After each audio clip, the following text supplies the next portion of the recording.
Oi, pessoal. Boa noite. Feliz ano novo para todo mundo, viu? Eu espero encontrá-los bem, com muita saúde, com muita esperança e com muita alegria para esse próximo ano, tá? Vamos lá, então. Nós vamos começar um tema novo agora, que é desenvolvimento humano. E aí eu vou, na medida que a gente for conversando aqui, for decorrendo sobre a aula, vocês vão entender por que é importante psicologia estudar desenvolvimento humano. Nós não vamos estudar aqui nessa disciplina o desenvolvimento fisiológico e nem biológico, não. Nós vamos dar as pinceladas voltadas para o desenvolvimento humano e a influência da parte psicológica, da parte emocional, né, que afetam diretamente o desenvolvimento fisiológico e o desenvolvimento biológico, tá bom? Por que é importante que a enfermagem entenda sobre o desenvolvimento humano? Porque o conhecimento de aspectos relacionados ao desenvolvimento humano é essencial aos técnicos de enfermagem que cuidam dos indivíduos e das famílias em diferentes etapas da vida. Então, é importante saber, ter conhecimento sobre tudo que acontece com a criança com a criança, com o adulto, com o idoso, né, com a gestante, com o adolescente, nas diferentes etapas, nos diferentes períodos, nas diferentes fases da vida, tudo que está relacionado com o desenvolvimento biológico, desenvolvimento orgânico e os aspectos emocionais. Por quê? Porque quem cuida, a enfermagem, vai assistir o ser humano desde quando ele nasce até quando ele morre, né? E quem cuida e o cuidado, aliás, é uma atitude ética em que seres humanos percebem e reconhecem os direitos uns dos outros. Então, por isso que é importante que a enfermagem entenda sobre o desenvolvimento humano, porque na medida que vocês souberem a cada etapa que cada pessoa está, o que é esperado e quais são as respostas que essas pessoas dão de comportamento em diferentes situações, em diferentes etapas da vida, vai ajudá-los muito no dia a dia de trabalho. Então, foi por isso que eu coloquei esse tema, eu acho bastante importante, principalmente quem for trabalhar, né, em postos de saúde, em PSFs, no hospital, ou em instituições como asilos, como creches, e até mesmo as empresas. Então, vai abranger várias áreas de atuação de vocês, tá? Tendo um pouco desse conhecimento e estando consciente, né, do que esperar e quais são as reações. Então, nós vamos começar pelo desenvolvimento infantil.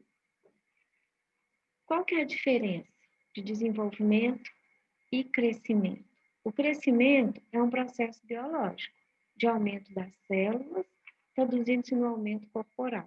Existem fatores internos ou intrínsecos que são relacionados a determinações genéticas e extrínsecos ou externos, que são relacionados às influências do meio ambiente, da cultura a qual a pessoa vive inserida. Por que é importante a gente saber disso? Eu acredito que vocês tenham estudado desenvolvimento biológico, né? A criança vai crescendo, ela vai andar, ela tem, no cartão, eu até coloquei um slide ali, que no cartão da criança vem a curva de crescimento, né? Que vem acompanhando o desenvolvimento da criança. Se ela consegue acompanhar essa curva, se ela atende aos requisitos daquele cartão onde que mostra o desenvolvimento, com 3 meses, espera-se que rola na cama. Com 6 meses, espera-se que já senta, começando a ficar firminho. Com 1 mês, tem que endurecer o pescocinho.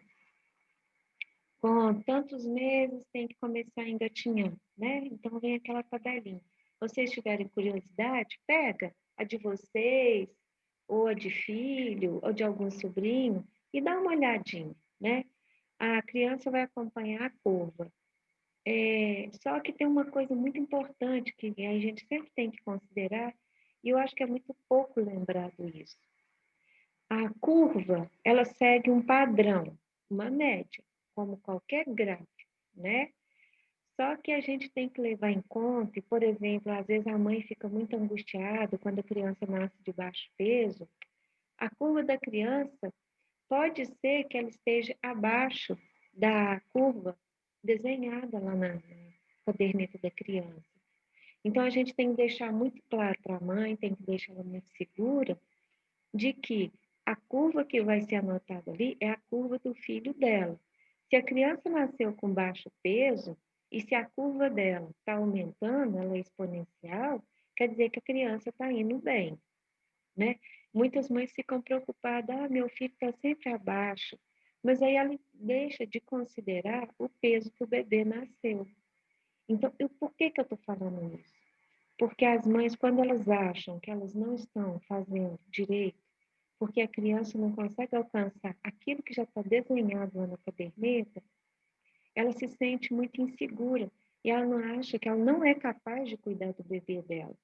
Ela não achando-se capaz de cuidar do seu bebê, ela para de investir nele, com medo de matá-lo, com medo de judiar, com medo de fazer alguma coisa ruim para aquele serzinho que ela ama tanto. E aí, ela pode entrar num quadro de depressão, ela pode desinvestir na criança e até querer abandonar, entregá-la para outras pessoas. Não entregá-la assim para adoção, não, mas deixar outras pessoas cuidarem do filho dela, ou mesmo,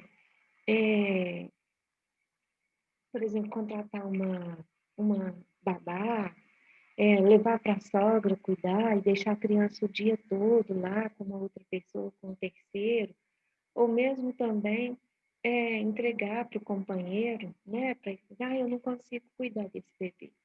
E ela vai desinvestindo, né? E quanto mais ela desinvestir, mais insegura ela fica. Então é importante que a gente sempre leve em conta essas angústias, esses medos, essas inseguranças das mães. Porque a quem cuida, ou a mãe, ou uma babá, ou a avó, né, são pessoas que têm que estar sempre fortes, pessoas seguras, para que a criança desenvolva com muito mais saúde, né? Com muito mais, vamos dizer assim, saúde mental e saúde física também, né? Olha, então, nisso que eu estou falando, é importante para o técnico conhecer as condições de vida que podem interferir negativamente no desenvolvimento, seja intrauterino, depois do nascimento, por exemplo, as doenças que a mãe teve durante a gravidez, as doenças sexualmente transmissíveis, quadros de hipertensão gestacional, uso de drogas na gravidez, são alguns exemplos. Isso aí vai afetar diretamente no desenvolvimento da criança dentro do útero, vai afetar diretamente as condições do parto e vai afetar diretamente, né, o nascimento da criança e o seu desenvolvimento. Eu não vou entrar muito em detalhes agora, não, mas depois eu vou dar uma pincelada, tá, para vocês nessa questão de desenvolvimento e esses problemas que podem acontecer durante a gravidez. E aí eu vou fazer um questionamento aqui para vocês. Qual seria, então, o papel do técnico de enfermagem no pré-natal e nos primeiros 100 dias após o nascimento? Porque a gente fala das consultas de puericultura, da enfermagem, né, do médico e do enfermeiro. Agora, e o técnico? E vocês lá num posto de saúde, dentro de um hospital, né? Ou até mesmo técnicos de enfermagem que vão trabalhar com essas crianças nas casas, cuidando mesmo, né, das crianças. Qual é o seu papel? E nos 100 primeiros dias de desenvolvimento, qual que é o seu papel? Eu queria que vocês fizessem essa reflexão. Vocês já pararam para pensar nisso? A criança aí tá aí, esse slide aí é falando aquilo que eu já falei, né? Que a caderneta da criança, então vai acompanhando, se vocês tiverem curiosidade, dá uma olhadinha lá, né? E ela também traz bastante informações sobre desenvolvimento neuromotor. Por que eu estou reforçando isso? Porque é importante a gente saber como que essa criança está desenvolvendo, né? Se ela está conseguindo as habilidades de coordenação neuromotora adequadas. Por quê? Se ela não consegue determinadas competências, né, esperadas e prováveis para cada mês, para cada etapa de desenvolvimento, a gente pode começar a prestar atenção em sinais, né, que nos dão, vamos dizer assim, pontinhos de observação sobre disfunções, sobre síndromes, doenças congênitas, dificuldades motoras, intelectuais. E quanto mais atento a gente tiver, né, nesse desenvolvimento da criança, se ela apresentar qualquer disfunção, mais fácil vai ser para a gente orientar as mães a procurar recursos, né?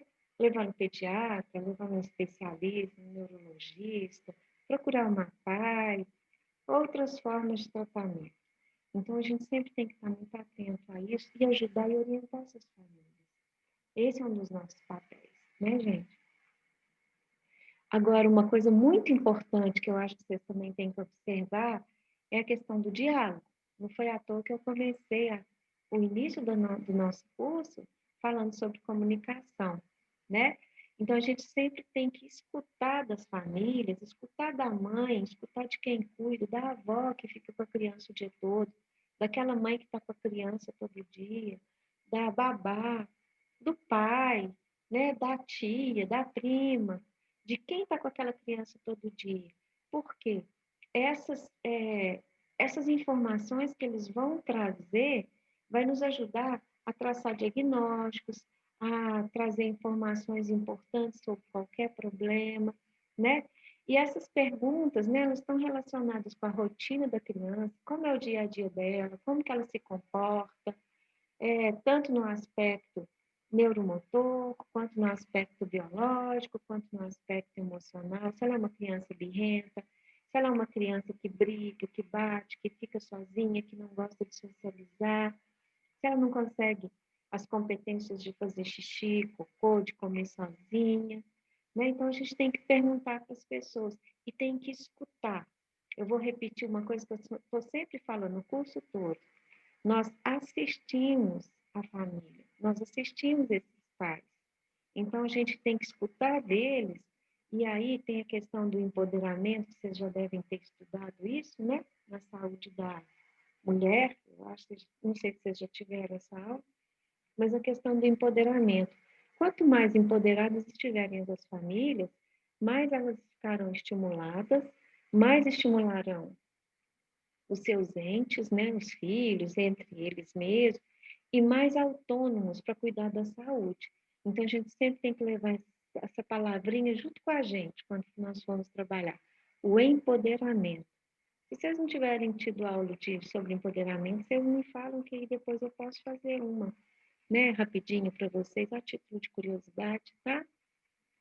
E uma outra coisa, né, importante, que quanto mais a gente passa a responsabilidade para essas famílias sobre o processo de cuidar, quanto mais a gente escuta e tem esse diálogo, né, esse processo de comunicação muito saudável, muito claro com as famílias, a gente tem um outro retorno também, que é a estimulação das pessoas que estão na família. Então, o simples dialogar, o simples escutar as famílias e observar delas o que está acontecendo, faz com que eles mesmos cuidem de si, né? Então, uma mãe vai estimular mais o filho porque ela vai querer, ela se acha tão importante que ela vai, meu filho desenvolveu assim, meu filho obteve essa habilidade, né? O idoso vai falar que está fazendo uma caminhada, ou que a família está investindo com caminhada, com atividade física, com melhora da alimentação. As famílias podem ficar mais unidas, um cuidando do outro, não em todos os casos, tá, gente? Mas isso acontece realmente. Quanto mais a gente dialoga, quanto mais a gente coloca as pessoas importantes no processo de saúde, mais estimuladas e mais dispostas a contribuir elas vão estar. Então, é muito importante a gente ter essa consciência. Então, olha aí, uma outra coisa importante. Pergunte para a mãe ou o cuidador o que acha do desenvolvimento do filho da criança que cuida. Não se esqueça que essa pessoa que está ali com a criança todo dia, né, é que tem condição de falar sobre o desenvolvimento da criança e sobre as competências e habilidades que ela tem que desenvolver. O profissional de saúde está ali para assistir e não para determinar tudo que ela deve fazer. Quem cuida é que pode estabelecer os parâmetros de comparação e fazer observações que talvez o profissional não tenha oportunidade de presenciar e verificar durante o curto tempo que está com a criança. Isso é tão importante porque quando a gente, né, o profissional de saúde tem acesso a uma criança, ele vai ter ali momentinhos, meia hora, 15 minutos, 5 minutos, ou se o O técnico de enfermagem, ele também trabalha como agente, ele vai na casa da família, né? E aí ele vai preencher aquele questionário, como é que estão todos aí? Como que está isso? Como que está aquilo? Né? Então, são minutinhos. Mas se a gente estabelece uma comunicação boa com a família, aí a gente chega, né, e pergunta, né? O que você acha do desenvolvimento do seu filho? Ou o que você acha? Como que essa criança está desenvolvendo? Né? Mas eu acho que está normal, né? E aí você pode usar a caderneta da criança para poder mostrar para ela o grau de comparação. Você pode perguntar para ela se a criança está desenvolvendo igual aos outros filhos que ela já tiver, ou como crianças da família. A gente sempre busca isso, para ela poder começar a observar melhor, que às vezes tem situações que a própria família não consegue perceber. Não é por falta de cuidado, não é desleixo, né? Mas é porque ela não tem grau de comparação. Elas nunca presenciaram, nunca viveram, então acha que tudo é normal. Mesmo se a criança não está sentando já com 6 meses para 7 meses, não, é porque ele é mais lento, ou ele está gordinho, né? Ou ele é mais mole, é preguiçoso. Então a gente também tem que tomar esse cuidado, né? Se presenciar alguma coisa, perceber alguma coisa, nunca apontar o dedo para a família. Tentar entender o porquê, o que está acontecendo ali e ajudar e orientar, encaminhar essa família. Essa é a nossa responsabilidade. Aí aqui está né, para a gente começar a falar sobre desenvolvimento, a gente tem que falar sobre aleitamento materno. E particularmente é um tema assim, que eu gosto demais e ele faz muita diferença na vida da criança, para o desenvolvimento dela, e a gente sabe também, né, das consequências para o futuro, para a vida adulta, para a adolescência, e agora, né, com a pandemia, para a imunização das crianças. Então, esse vídeo, é, o tema dele é a colostroterapia, né? Aqui ele não vai falar sobre o aleitamento materno e os cuidados e os benefícios, né? Mas ele vai mostrar o uso, a importância do aleitamento materno com o uso do colostro numa unidade de terapia intensiva lá no Amazonas, né? Vocês vão perceber aqui no vídeo que uma gotinha de colostro tirado da própria mãe para dar para a criança que está na unidade de terapia intensiva faz toda uma diferença, todo um processo de recuperação mais rápido, de imunização e de fortalecimento. E depois eu passei um exercício para vocês, depois do vídeo, né, para vocês poderem dar uma relembrada na importância do aleitamento materno. Eu queria que vocês assistissem, né? O vídeo é curtinho, mas ele é muito bacana, ele é muito emocionante. Aí tá um exercício, né, que eu queria que vocês fizessem depois do vídeo, né, porque eu não vou entrar muito no tema leite materno, não. A não ser que vocês queiram que eu fale mais. Aí eu posso também fazer uma aula sobre o aleitamento materno. Só que eu não vou falar muito dos aspectos fisiológicos, não. Vou falar mais da importância emocional, tá? Mas aí vocês me falam também se vocês querem. Aí eu queria que vocês fizessem uma pesquisa sobre a importância do aleitamento materno, seus aspectos fisiológicos e emocionais, e completassem sua pesquisa com uma curiosidade sobre o leite materno. Por exemplo, uma coisa que eu acho que ninguém sabe, né? Uma curiosidade, só para estimular vocês a fazer a pesquisa. O leite materno, a cada mamada, ele tem um sabor diferente. Eu acho que quase ninguém sabia disso, né? Então, quando a criança toma uma fórmula, ela toma aquele mesmo gosto todas as vezes. E o leite materno tem um gostinho diferente a cada mamada que a criança vai ter. Pode você ver como é que é interessante. Isso é só para estimular vocês a fazer essa pesquisa, tá? E aí, para complementar essa pesquisa, eu queria que vocês fizessem uma entrevista com uma mãe que está amamentando ou que já amamentou. E falar, e daí depois descrever o relato dessa mãe. A experiência que ela teve, se foi bem sucedida, se ela teve dificuldades, e se ela teve dificuldades, ela procurou, foi orientada e acolhida pelos profissionais de saúde ou o próprio banco de leite daqui de Itaúna, tá? Quem não mora aqui em Itaúna, eu acredito que nessa nossa região aqui não tenha nenhum banco de leite, igual o nosso aqui de Itaúna, né? Mas pelo menos no PSF, se foi orientado ou não. Mas eu queria que vocês conversassem com a mamãe. Se vocês mesmos, né, tiverem filhos, e aí pode falar da sua própria experiência, não tem problema não precisa fazer entrevista com uma outra mãe, não. Mas quem não teve filho, quem não amamentou, ou não amamentou porque teve dificuldade, pode falar da própria experiência, tá, gente? Eu acho que vai ser um trabalho bem bacana isso.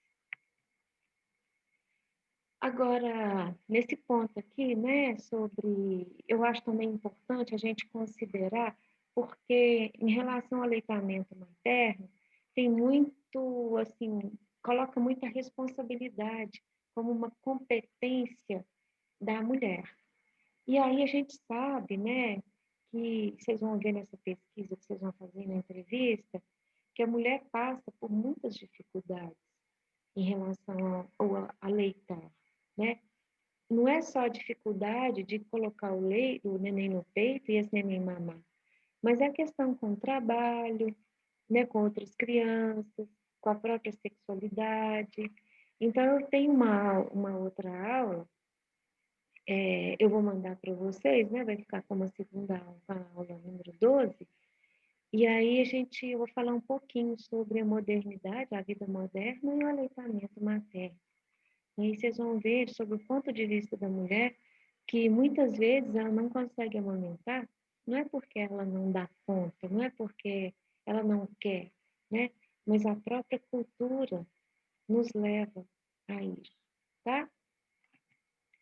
Então, para a gente encerrar essa aula, né? Um ano novo cheio de amor, de paciência e paz para todos. E eu espero que vocês todos estejam bem. E como esse é o terceiro módulo, né? Que daqui a pouquinho estejam formados e trabalhando com bastante amor no coração e que cuidem de todos os seus pacientes com muito respeito. Um beijão.